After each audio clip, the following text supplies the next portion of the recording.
Now, hey, Jamal, I want to pronounce your last name right because I don't want to get into a fight, you know what I mean, where I know I'll lose, you know what I mean? So please tell me your last name. Charlo. Jamal Charlo is on. Hey, yo, check out the video of Jamal Charlo and Daniel Jacobs getting into it. I put it on this channel. It's probably like the video before this or the one before that. I can't remember. I got to give Daniel Jacobs the edge on that one. Not the fight, if they ever get in the ring, but the words he spoke when he was arguing with Jamal. But let me ask you this. What was up with all the tough guys hanging around Charlo and Jacobs? Mainly the ones around Charlo. It's like my man, boxer, Iceman John Scully, or John the Iceman Scully, depending on where you live. It's like he said, and I quote, "The worst thing is when the fighter's friends try and talk and act tough. Then they go into the ring wearing sunglasses trying to look hard at the other guy, knowing damn well they're going to be sitting at ringside safely when the real men get into the ring and fight." And he's right. Scully, he's been in there. He knows a thing or two about opponents and their entourages. Scully fought one of my favorite all-time guys, Michael Nunn. Michael second to none, who's still in prison, by the way. If anyone cares, please write a letter to President Trump asking him to give Michael Nunn a pardon. The crime he committed was a non-violent crime. He's been in prison for 17 years. And actually, I think he's due to be released either in 2019 or 2020, but I say still write the letter because none has heard this before. You're about to get out, and then they transfer him to another federal prison, and then they transfer him again to another prison. So he was like in a maximum type of thing, and then some years later he got moved to like a medium security, and last time I checked he was at a minimum. So your next move should be out. But like I said, he's heard that before. And even if he is going to be released in 2019 or 2020, I tell you what, that last 1 or 2 years will probably seem longer than the 17 years he's already done. So I wish Michael Nunn the best. He was an incredible talent in the ring as much as he was out of the ring. And he was so popular with everybody, yet so well spoken that he went to parties, black tie affairs, put your tuxedo on, your bow tie, and mix and mingle with athletes as well as doctors and lawyers and judges. Everybody liked Michael. So back to Charlo versus Jacobs. So they got into Saturday night at the Wilder and Ortiz fight. They got into that argument, and anyway, it looks like Danny Jacobs sent them boys out to the club, and Charlo left out of the club without his Louis Vuitton man purse, about $40,000 in cash, and another $150,000 in jewelry. And I think the Louis Vuitton bag was worth a few thousand too, maybe $5,000. So I don't know. I mean, you from H-Town, and Jacobs is from Brooklyn, and you went to party in Brooklyn. Maybe he sent them boys out to get you. So not in Brooklyn, bro. Not in Brooklyn. You might want to take the party somewhere else next time. And you know I'm joking about Jacobs, right? right? But looked like they ran one on him. Dudes started the scuffle, and then the bitches started grabbing the loot. And it was probably the same dime piece bitches that were probably popping bottles with Charlo and his crew and the rest of the boys from H-Town. So maybe Charlo will fight in Texas in the future. One thing's for sure, when he fights in Brooklyn in April, he's going to have some extra beef as part of his posse for sure. Obviously the women, this looks like something where the women were part of it as well as the guys. What will eventually happen is somebody will step in. Wouldn't be surprised if it's Jacobs, try to find out who did it and rectify the situation before they fight. Or one of the bitches that stole the items will get nabbed, and then she'll dime out the guys and say they started the fight, and she'll maybe dime out the rest of the girls or two of them while she protects the other one, and then one of the other two will dime out the last girl, and they'll kind of flip it on the guys. Something, you know it's coming, but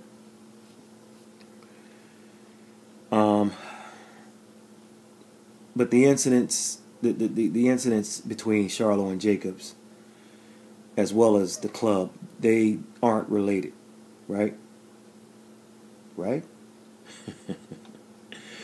Speaking of April, as I said, Charlo will be on the April 21st triple header, headlined by Adrian Broner versus his new opponent, Jesse Vargas. So Omar Figueroa dropped out with a shoulder injury, which means they got him another fight with someone else. You'll see. A few weeks will go by. Then that'll get announced. So Adrian Broner is going to fight Jesse Vargas. And speaking of bitches, Keith Thurman Jr. continues to be a diva. That Vargas fight was supposed to be his fight. It was supposed to be Thurman Vargas. Maybe he looked at it as too stiff of a challenge, and it's a shame. It would have been a nice test, but I think what Thurman is waiting for is to see if Rod Solka will accept his contract offer that he faxed him, and then he'll fight Rod Solka. What a joke. Keith Thurman is a sucker MC. It'll be another one-fight year for Thurman at this rate. Then he can go get back on his bicycle, if you follow me, until the next fight. So Charlo will fight Hugo Centeno Jr., and then the opener will be Gervonta Davis versus Jesus Cuellar. So Centeno Jr. has won 2 in a row since being stopped by, you guessed it, Daniel Jacobs' next opponent, Magic Soyeski. Centeno Jr. has fought Alan Conyers, Keandre Leatherwood, my man Julian Williams, who needs to get back in action, James De La Rosa, Soyeski, and his last fight, which was a 2017 candidate for Knockout of the Year, when he caught Emmanuel Aleem with a picture-perfect left hook as they both threw hooks simultaneously. Man, Aleem went down hard. I mean, watch the video and notice how they both drop their right hands as they throw their left hooks. It's just that Centeno Jr.'s hook was the better hook, and it got there faster. So I expect Charlo to eventually wear Centeno Jr. down to like a mid-round stoppage, maybe like 7th or 8th round. I have a few problems with the Gervonta Davis fight. First of all, come fight night, Cuellar will have been out of the ring for 16 months. Okay? Secondly, Cuellar is a featherweight.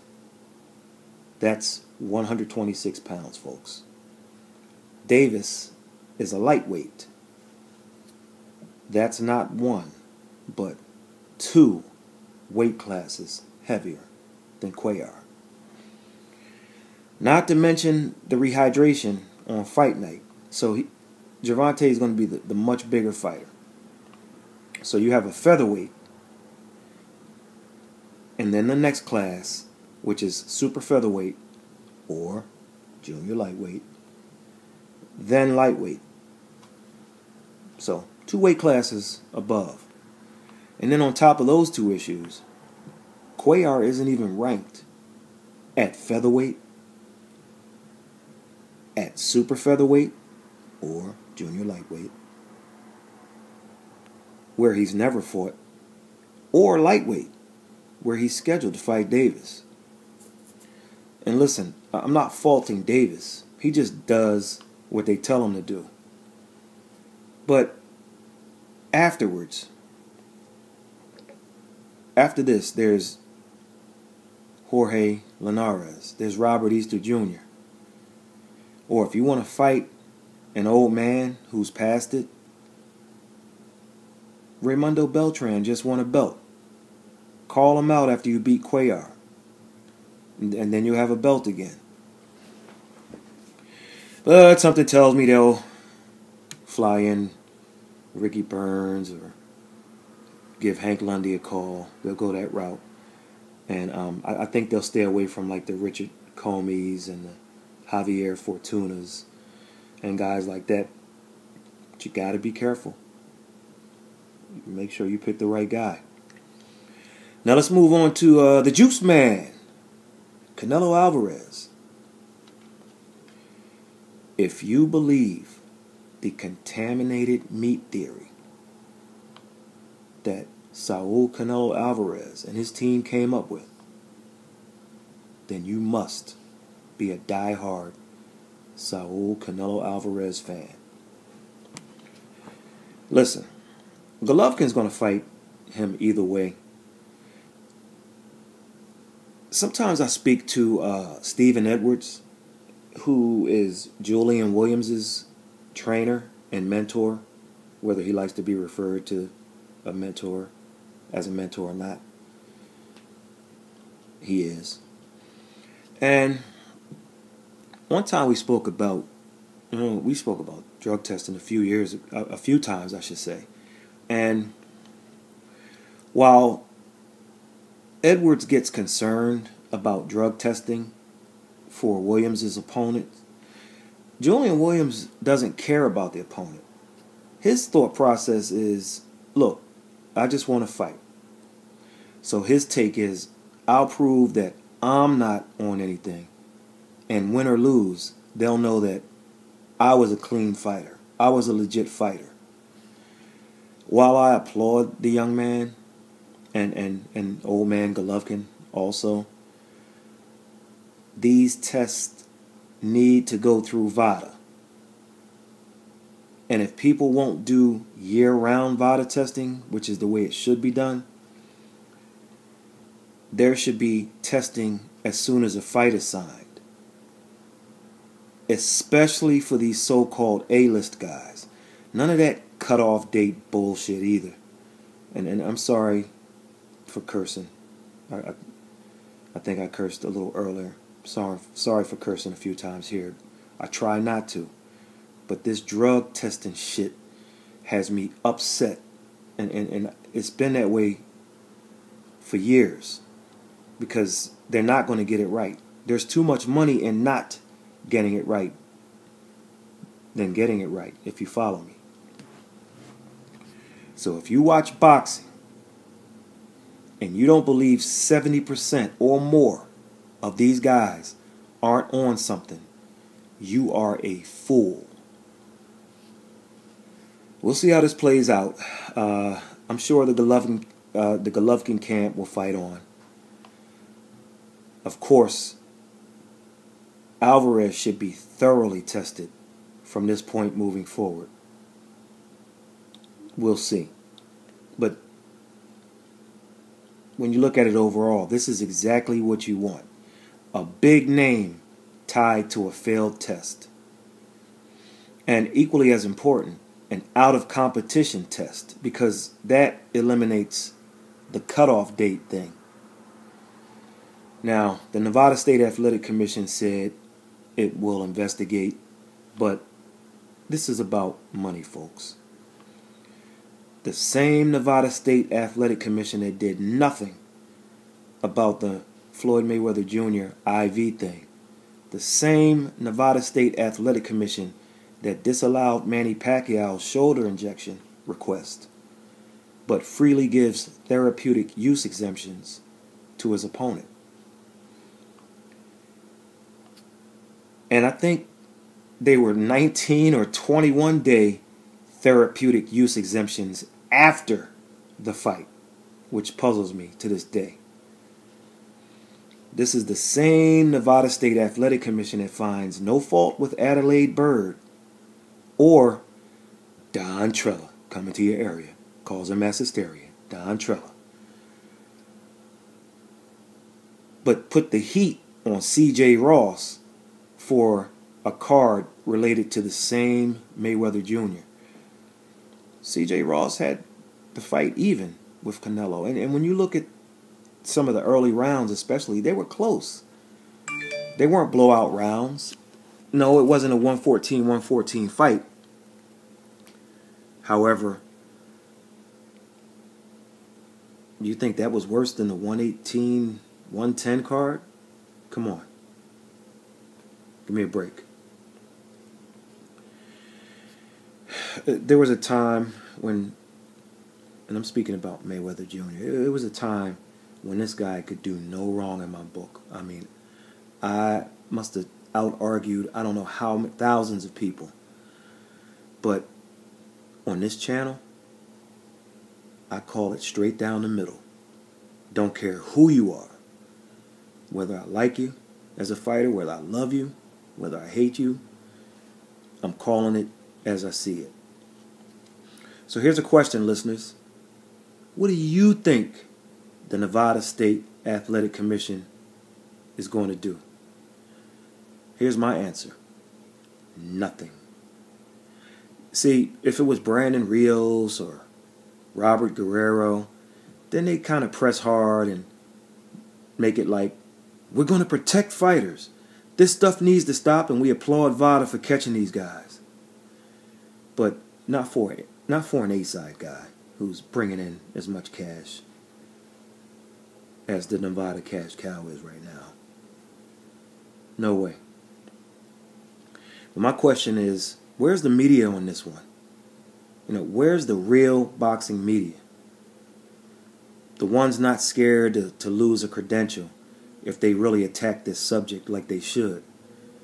I'm not talking some boxing website that just posts what happened.